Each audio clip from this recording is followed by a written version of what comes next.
Bonjour, aujourd'hui je vais présenter mon sujet d'oral qui s'intitule La lutte contre le diabète en Guyane. Les jeunes sont-ils concernés? Pour cela, je vais commencer par donner une définition du diabète. Le diabète est une pathologie chronique qui survient lorsque le pancréas ne produit pas suffisamment d'insuline ou lorsque l'organisme n'utilise pas correctement l'insuline qu'il produit. Il faut savoir que l'insuline est une hormone qui participe de la régulation du taux de glucose sanguin, qu'on appelle la glycémie. Il y a deux raisons qui m'ont poussé à choisir le sujet du diabète. La première raison concerne l'importance de cette pathologie sur le territoire guyanais, où la prévalence est de 8% comparée à seulement 5% de la moyenne nationale en métropole. La deuxième raison concerne la gravité de la maladie. Le diabète est une pathologie qui peut entraîner des conséquences néfastes sur les yeux, les reins, le cœur ou bien les nerfs, et malgré ça, sa gravité potentielle reste souvent sous-estimée. Maintenant, je vais parler de ma problématique. Pourquoi est-il essentiel que les jeunes Guyanais soient bien informés sur le diabète? Cette problématique est née d'une hypothèse que j'avais. En fait, je me disais que je n'entendais pas beaucoup les jeunes parler sur le diabète. C'était peut-être parce qu'ils n'étaient pas bien informés sur cette pathologie.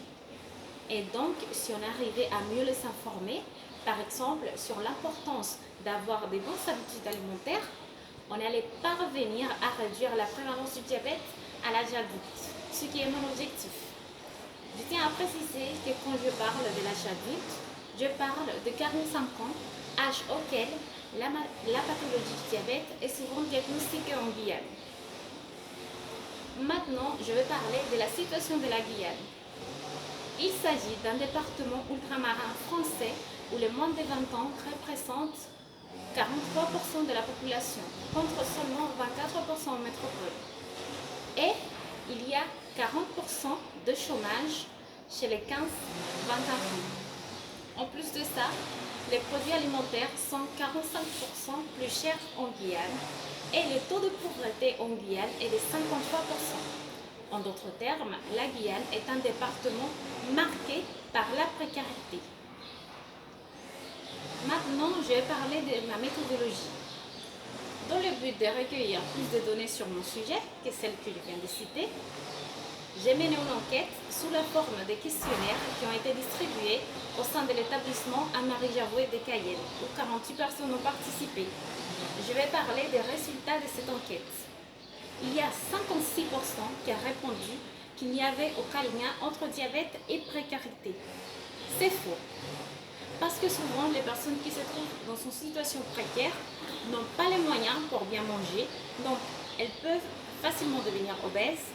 L'obésité est le premier facteur de risque du diabète. En d'autres termes, la précarité peut créer un cercle vicieux qui mène au diabète. Il y a 44% qui a répondu « Je ne suis pas médecin pour savoir si le diabète est l'une des principales causes de la cécité ».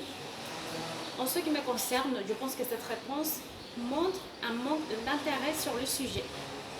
Enfin, il y a 40% qui a répondu que le diabète n'était pas une maladie silencieuse. En tout cas, le diabète de type 2, qui représente 90% des cas du diabète, est une maladie qui peut rester asymptomatique pendant de nombreuses années. Le diabète est une priorité santé publique sur le territoire guyanais. Et pour cela, maintenant, je vais parler des solutions que je propose à ce problème. Je propose des annonces publicitaires sur le diabète, notamment à travers de la chaîne de Guyane La Première. Là, je vais mettre l'accent sur les conséquences de la pathologie.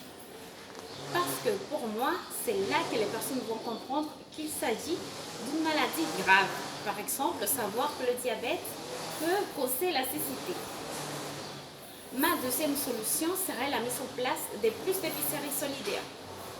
Il y a deux raisons qui m'ont poussé à proposer cette solution. La première, parce que je suis consciente que des fois, on veut bien manger, mais on n'a pas le moyen pour le faire.